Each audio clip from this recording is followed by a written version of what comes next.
Fairly explosive morning in Westminster already. Before, really, over breakfast, the Prime Minister has sacked his Foreign Secretary and brought back his predecessor, David Cameron, to be Britain's new Foreign Secretary. Now, as reshuffles go, that's pretty significant. All weekend, we've been getting sort of mood music out of Downing Street that there were some movements planned, that Rishi Sunak was going to shuffle his top team. No one quite expected him to bring back David Cameron. This is a man who walked away somewhat in a bit of a huff after losing the 2016 Brexit referendum. He hasn't really found his feet as a sort of former prime minister in that role. He got caught up in a lobbying scandal, which was highly embarrassing. And just a couple of weeks ago, he was on the airwaves slagging off Rishi Sunak for cancelling HS2. So a remarkable return for David Cameron. He's always been rumoured to sort of have one last big government job in him, but no one saw this coming today. David Cameron obviously has a fairly checkered track record with his interventions in Libya, his attempted bombardment of Syria that was blocked by the House of Commons. One big tick next to his name is that he did start arming the Ukrainians in 2014, a long time before training the Ukrainians a long time before any other country. However, the big blot on his mark will always be Brexit, whether he needed to have the referendum, whether he did it for party management, and why, when it didn't go his way, he stormed off.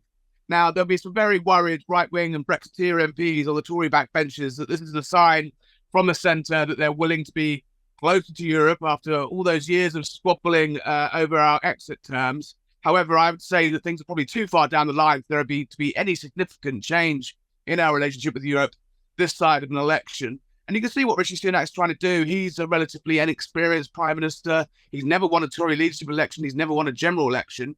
And now we're in the curious position of having the only person to have done either of those in the cabinet isn't the prime minister. And on the Home Secretary side, look, James Cleverly has built up a solid reputation as foreign secretary, a safe pair of hands, very good on the media, and it looks like they want him back in a sort of domestic-facing role rather than flying all around the world. He's got a career of working for public services. He was a deputy mayor of London at City Hall, where he worked with the fire brigade. He's a territorial army officer. He's he's a respected sort of former soldier. I think that will be conscious in Sunak's mind of repairing relations with the police.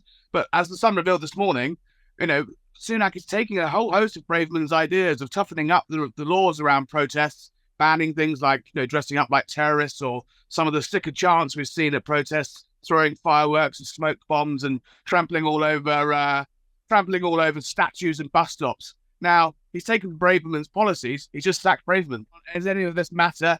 Is anyone really paying attention? You have to wonder whether David Cameron perhaps would put off as many people as he attracts. But it's clear that Sunak is conscious that he's under attack in some of those Lib Dem facing seats of the so-called blue wall in the south, where, whisper it, David Cameron, even when he left, was still pretty popular. So there's a nakedly political angle to this return, as well as trying to boost Britain's reputation on the world stage at a time of multiple international crises.